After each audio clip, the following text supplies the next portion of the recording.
Hi, my name is Jake Oswald. I chose to do B.B. King, the King of the Blues, for my PowerPoint presentation. I want to start off by playing you a clip of his music to really get you a feel before we go into describing his life and kind of what influenced it. Um, this clip is going to be, he is on the right here, and you'll just be looking for his guitar. It's about a 30-second clip of his guitar playing a solo from the song, which is called Every Day I Have the Blues.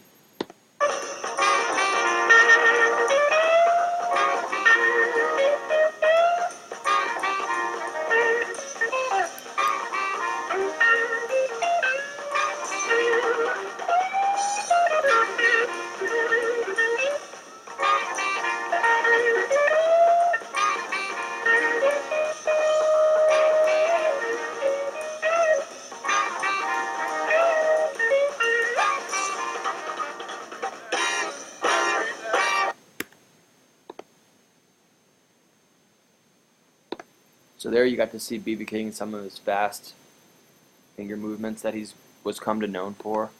Uh, Going back to the beginning here, he's known as the King of the Blues, Godfather of the Blues. He won 15 Grammy Awards and has been nominated for 8 additional. He's in the Rock and Roll and Blues Hall of Fame. He's also in the Rhythm and Blues Hall of Fame, which he was nominated into in 2014. He's got an honorary Doctor of Music from Yale, a Presidential Medal of Freedom, and his influence on guitar playing to guitarists and musicians in general playing today, and pretty much since his popularity throughout the 60s up until 2000s is really far-reaching. Here's a picture of him with 2 Grammys. He's from Itta, Mississippi. His parents, Albert and Nora King, were sharecroppers. He grew up very poor. Riley moved to Kilmichael, Mississippi to be raised by his father and grandfather after his mother left the family.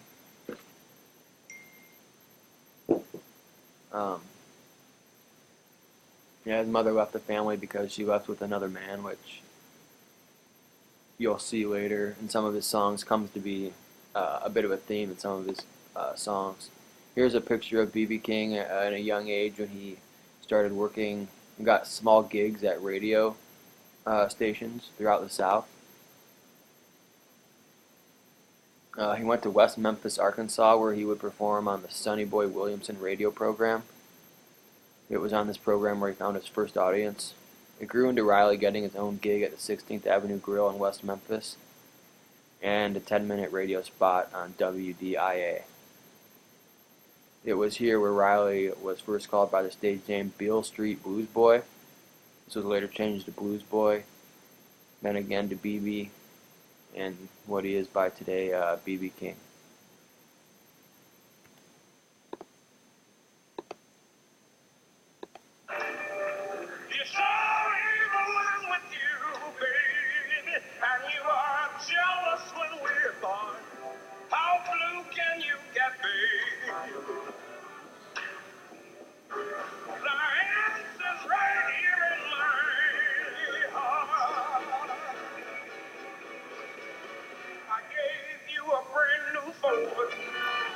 But you said I went to Cadillac. I bought you a $10 dinner, and you said thanks for the snack. Once you live in my penthouse, you said we're just a shack. In that clip, you can see how he's really a stage presence, plays the audience well, which I think had a big role in his early development and popularity starting off. He kind of made him different from everybody else. This is a picture of him, his headshot for when he was working at WDIA in Memphis. In 1949, he began recording songs under contract at RPM Records. He formed his own band called the B.B. King Review. They began to tour the United States. They played pretty much everywhere you could think of, anywhere that would have them. I think this was the start of B.B. King's extremely hard work ethic. He'll later be known to play somewhere between 200 to 300 shows a year.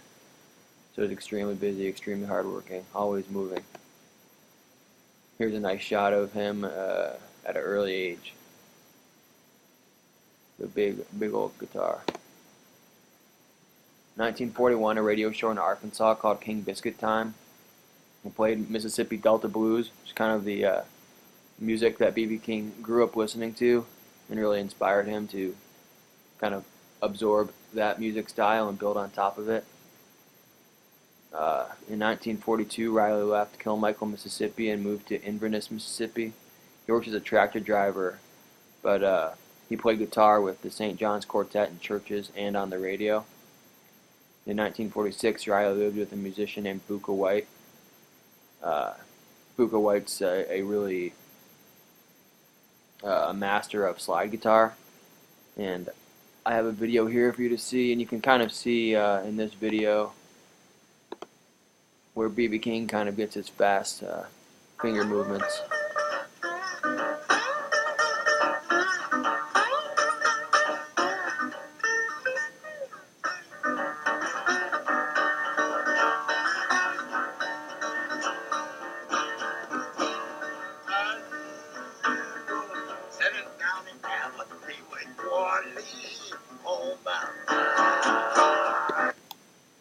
So that's just a small clip of Buka White to get you seeing a bit where B.B. King's influence came from.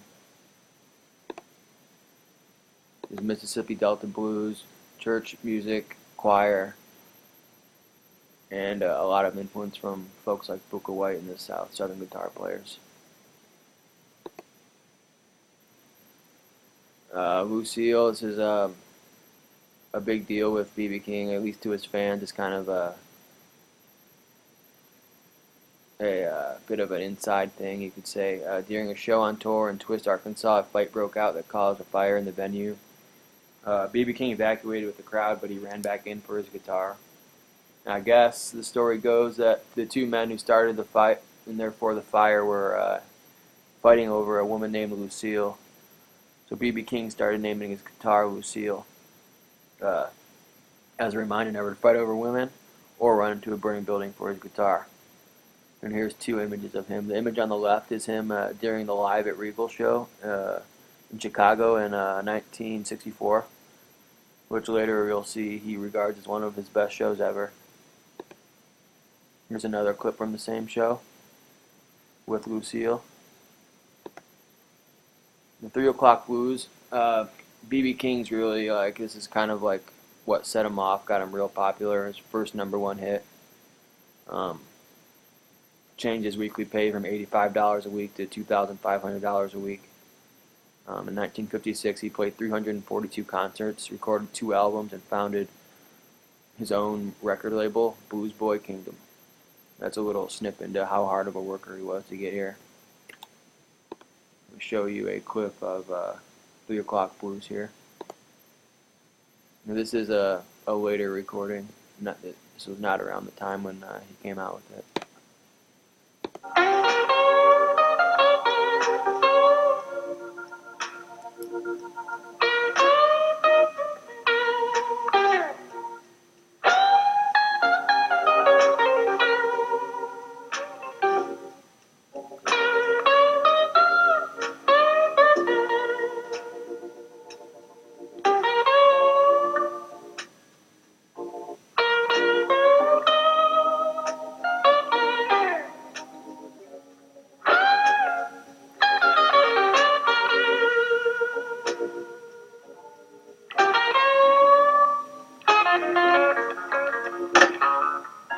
Now here it is, 3 o'clock in the morning,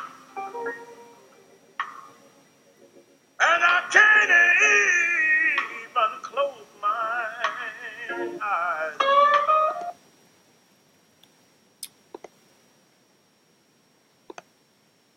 Okay. So Live at the Regal, like those pictures I showed you earlier, one of the greatest live recordings of B.B. King. I think it's one of the greatest live recordings ever. It's a CD I keep in my car. Again, this clip that I'm going to show you here. The first part is going to be a good example of B.B. King singing, and then the second part is a nice example of some really nice guitar playing from him, and kind of the type of guitar playing he's really known for.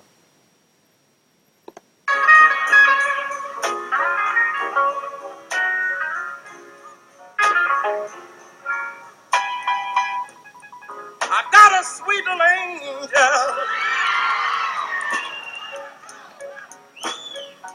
I love the way she spread her wings. God's got a sweet little angel.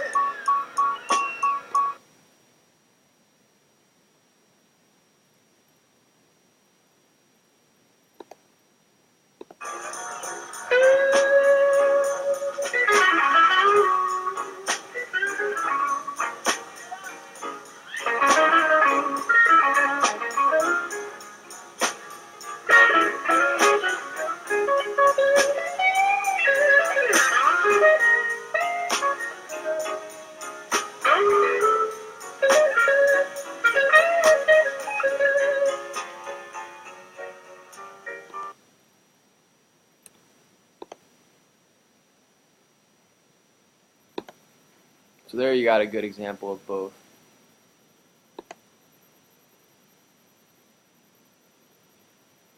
Nice shot of B.B. King. So from the 1980s until his death in 2015, King he continued a very active career even though he was quite old. Even through his old age, he would play up to 300 shows a year, which is I think that's an amazing amount of shows even for like a 25-year-old. So B.B. King in this time, he's up into it's like his 60s up through his 70s that he's doing this. In 2006, he played his farewell world tour, but he played a lot of shows afterwards. In 2008, Indianola, Mississippi, dedicated and opened a museum in his honor, the B.B. King Museum. And then from 2008 to 2014, he played in all sorts of music festivals in the United States. Eric Clapton's Crossroads, the New Orleans Jazz Festival, Chicago Blues Festival. I got to see him play at the Blues Festival in Chicago in 2007. That was great. He played at Glastonbury, not the big European Glastonbury, but he played at the one up in Michigan. And he also played Bonnaroo. So he kind of went all over the spectrum there when it comes to music festivals. And that's a picture of him at the Chicago Blues Festival 2007 with his Lucille guitar.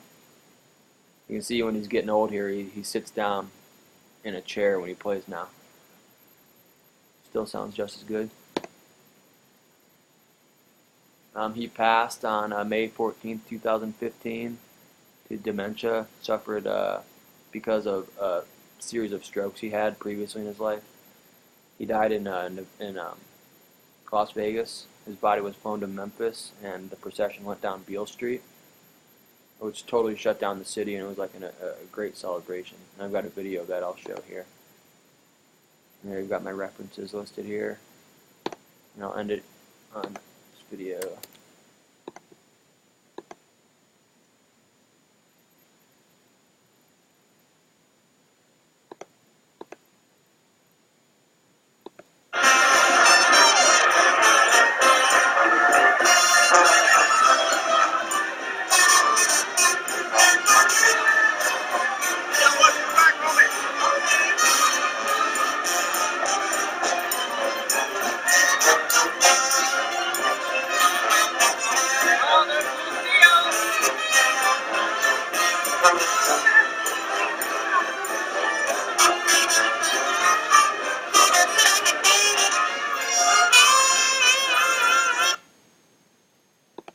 So hopefully that clip there gives you a good example of the impact he had on a lot of people, and have a funeral like that where hundreds of thousands of people show up, shut down a city, is a good testament to your legacy as a musician.